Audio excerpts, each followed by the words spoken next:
North বেঙ্গলে যে ঘটনাগুলো ঘটেছে আমি প্রথমে বলি আপনাদের, পুজো আমাদের হয়ে গেল, দুর্গাপুজো ফেস্টিভ্যাল যেটা দুর্গাপুজো হয়ে গেছে, আজকে লক্ষ্মী পুজো আছে। লক্ষ্মী পুজোর দিন আমাদের যেতে হচ্ছে, কারণ সবার বাড়িতেই লক্ষ্মী পুজো হয়।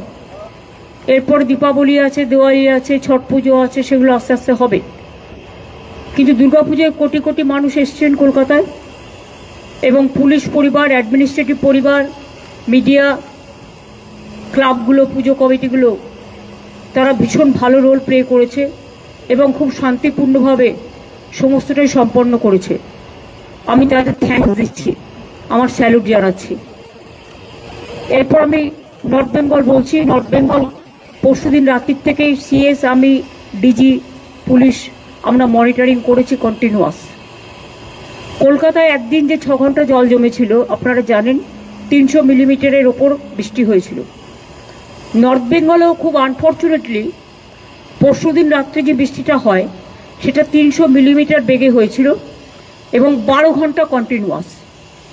তারপরে ভুটানের জল সংকোচ থেকে আসে, সিকিমের জল এসে পুরো ফ্লাডেড করে দিয়েছে।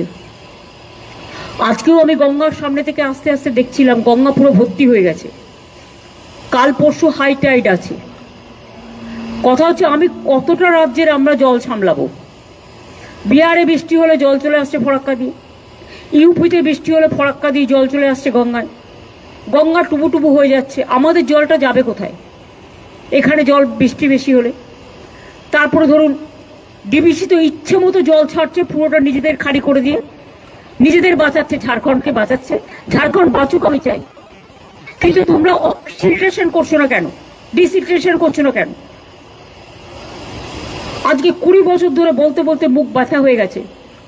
মাইথন, ডিবিসি, পাঞ্চেত কোনো জল ভরবার ক্যাপাসিটি নেই। তাহলে রাখার দরকার কি? ড্যাম না থাকলে ভালো হতো, তাহলে জলটা ন্যাচারাল কোর্সে আসতো, ন্যাচারাল কোর্সে বেরিয়ে যেত, সবাই সমানভাবে ভাগাভাগি করতে পারত। টোটাল আমরা ফেস করছি, দক্ষিণবঙ্গ ফেস করছে ডিবিসি, পাঞ্চেত, মাইথন। দুর্গাপুর ব্যারেজ দিয়ে জলটা ছেড়ে দিচ্ছে এবং আমাদের ব্রিজ থেকে শুরু করে সবকিছু ওই জলের ফোর্সে উড়িয়ে নিয়ে চলে যাচ্ছে। নর্থ বেঙ্গলেও যেটা হয়েছে, তবু ভুটান গভর্নমেন্ট কালকে আমাদের একটা চিঠি দিয়েছে দুঃখ প্রকাশ করে। দুঃখ ঠিক নয়, যে আমরা ওদের রিকোয়েস্ট করেছিলাম স্লোলি জলটা ছাড়তে, কারণ একটা জল যখন ছাড়ে আসতে 2-3 দিন টাইম লাগে। এমনিতেই যা ছেড়েছিল তাতে নাগরাকাটা পুরো উড়ে গেছে।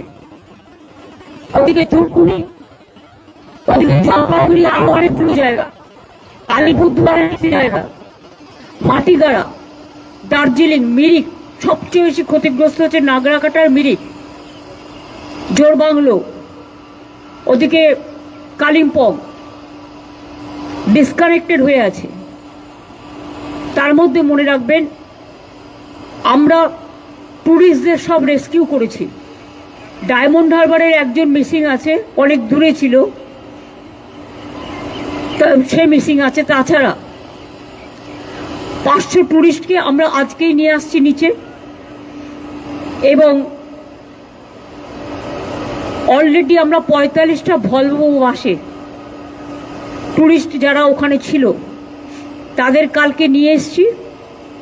250 জনকে আমরা শিলিগুড়িতে রাখার ব্যবস্থা করেছি এবং 500 জনকে আমরা 45টা ভলভো বাস এবং নর্থ বেঙ্গল স্টেট ট্রান্সপোর্টের বাসে আমরা তাদের নিয়ে আসছি। আর ট্যুরিস্টরা যারা আসতে পারেনি এখনো পর্যন্ত হোটেলগুলোকে বলা হয়েছে তোমরা কোনো খরচা নেবে না ওদের কাছে, দরকার হলে গভর্নমেন্ট দেখবে। কিন্তু ওরা বিপদে পড়েছে, ওদের তোমরা কেউ হোটেল ছাড়াও করবে না যতক্ষণ পুলিশ ওদের সেফলি রেস্কিউ না করছে।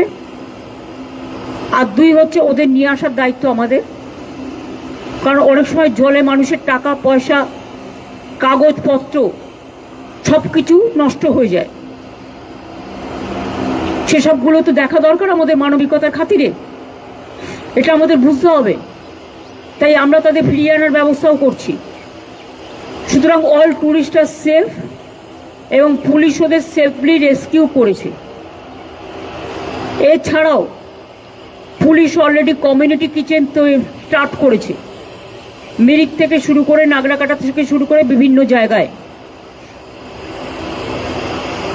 আমার সাথে চিফ সেক্রেটারি যাচ্ছে, ডিজি চলে গেছে অলরেডি। অরূপ বিশ্বাসকে আর গৌতম দেবকে আমি আজকে ধূপগুড়ি পাঠিয়ে দিয়েছি, এবং আমি আর সিএস যাচ্ছি হাসিমারাতে। হাসিমারা থেকে আমরা যাবো নাগরাকাটায়, যতদূর পর্যন্ত যাওয়া যায় ততদূর পর্যন্ত যাব, গিয়ে চেষ্টা করব আমরা। কিন্তু হয়তো অতদূর যাওয়া যাবে না, কারণ রাস্তা টাস্তা সব ডুবে আছে। এমনকি বিডিও অফিস এমন জল ছেড়েছে, বিডিও অফিস, পুলিশ স্টেশন সবটাই জলের তলায় চলে গেছে। মানুষ আসবে কি করে? তা সত্ত্বেও আমরা চেষ্টা করব চা বাগান পর্যন্ত নাগরাকাটায় যাওয়ার, যেখান পর্যন্ত যাওয়া যায় সেখানে গিয়ে যদি পরিবারগুলো কেউ থাকে তাদের মিট করার চেষ্টা করব।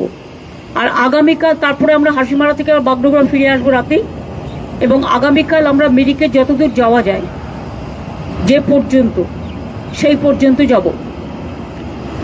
আমরা আগেও আপনারা জানেন যে কলকাতার বৃষ্টিতে যারা মারা গিয়েছিল আমরা একটা কম্পেনসেশন ডিক্লেয়ার করেছি, কিন্তু পাহাড় একটু আলাদা, পাহাড় একটু কস্টলি।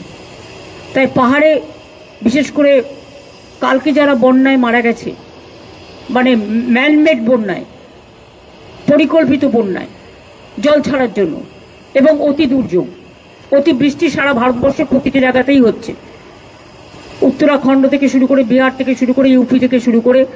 আর বাংলা তো নৌকার মতো, সব জলটা বাংলার মধ্যে এসে জড়ো হয় জিওগ্রাফিক্যালি। যদি ফরাক্কাটা ড্রেজিং করতো, যদি কলকাতা পোর্ট ড্রেজিং করতো, যদি হলদিয়া ড্রেজিং করতো, যদি ডিবিসি, পাঞ্চেত, মাইথন তারা ভালো করে যদি পলিগুলোকে সরিয়ে দিত, তাহলে কিন্তু এই জিনিসটা হতো না। অনেকটা জল ধারণ করবার ক্ষমতা তাদের থাকতো। তা সত্ত্বেও আপনাদের মনে রাখতে হবে, আমরা 5.5 লক্ষ পুকুর কেটেছি নতুন করে, 500 চেক ড্যাম করেছি, তাতেও কিন্তু অনেকটা জল আমরা সংরক্ষণ করতে পারছি। কিন্তু গঙ্গা সংস্করণ হয় না। গঙ্গা সংস্করণ নামে অত নমামি গঙ্গা, কত মুখে মুখে বাত, বড় বড় বাত, দিলকা বাত, ভাষণ চলেছে, কিন্তু কাজের কাজ কিছু হয়নি।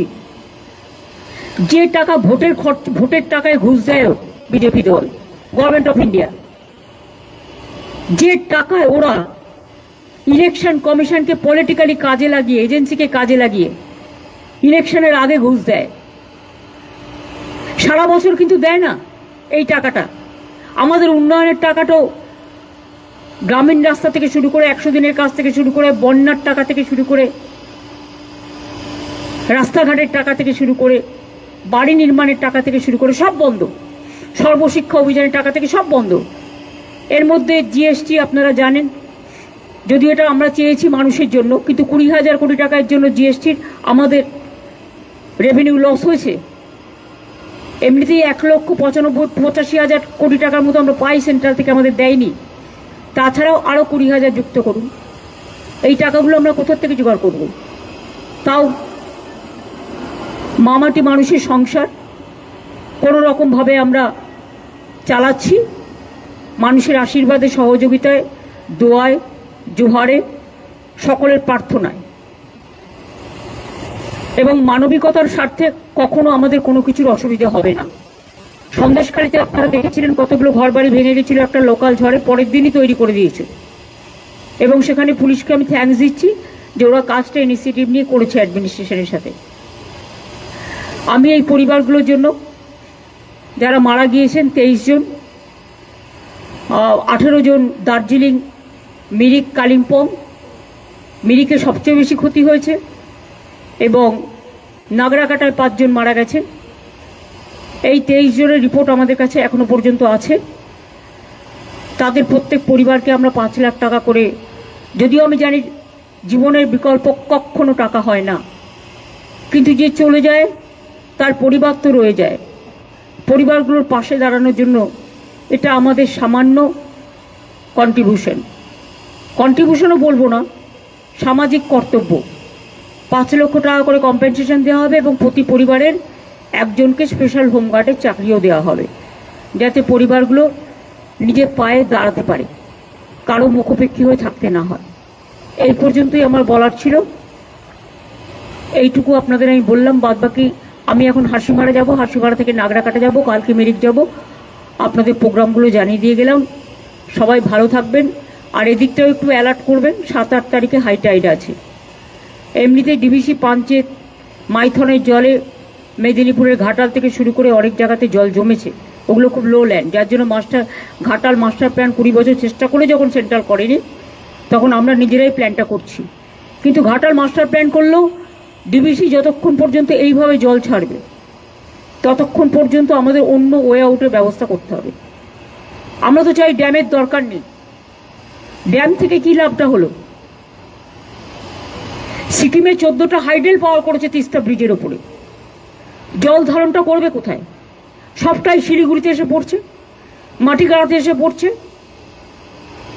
কালিম্পংয়ে এসে পড়ছে। প্রবলেমটা তো আমাদের ফেস করতে হচ্ছে। আর নিজেরা শুধু টাকা ইনকাম করে যাচ্ছে, আর সিকিমের মানুষের টাকা নিয়ে শিলিগুড়িতে সব বিজনেস করে যাচ্ছে। খবর সব আমরা রাখি। দুর্ভাগ্যজনক। ওরা তো 90% সাবসিডি পায়। আর জেনে রাখবেন, সিকিমকে 8 স্টেটে আমরা ইনক্লুড করেছিলাম, তৃণমূল কংগ্রেস। কারণ যখন অটল বিহারী বাজপেয়ীজি প্রধানমন্ত্রী ছিলেন, তখন আমরা একটা বেঙ্গল প্যাকেজ করেছিলাম। আমরা সরকারে যাইনি, তখন আমরা সিকিমকে ইনক্লুড করিয়েছিলাম বাংলার পার্শ্ববর্তী বলে। আমাদের অনেক ট্যুরিস্ট যায়, অথচ ওরা সেখানকার মানুষের টাকাটা পায়, টাকাটা মানুষের কাজে না লাগিয়ে সেই টাকাটা শিলিগুড়িতে এসে ব্যবসার কাজে লাগায় আর দার্জিলিংকে উস্কানি দেয়। আমি যেমন পাহাড়কেও ভালোবাসি, আপনারা দেখেছেন কয়েকদিন আগেও নর্থ বেঙ্গল থেকে আমি ঘুরে এসেছি। আবার আমাকে লক্ষ্মী পুজোর দিনই চলে যেতে হচ্ছে, কারণ কোনো উপায় নেই বলে। মানুষ যখন বিপদে পড়ে তখন আমাদের কাছে উৎসব বড় কথা নয়, উৎসব মানুষের মানবিকতাই হচ্ছে সবচেয়ে বড় উৎসব। তাই এইটুকু বললাম। আমি এবার যাই, যত দেরি হবে তত আমাদের প্লেন লেট হবে।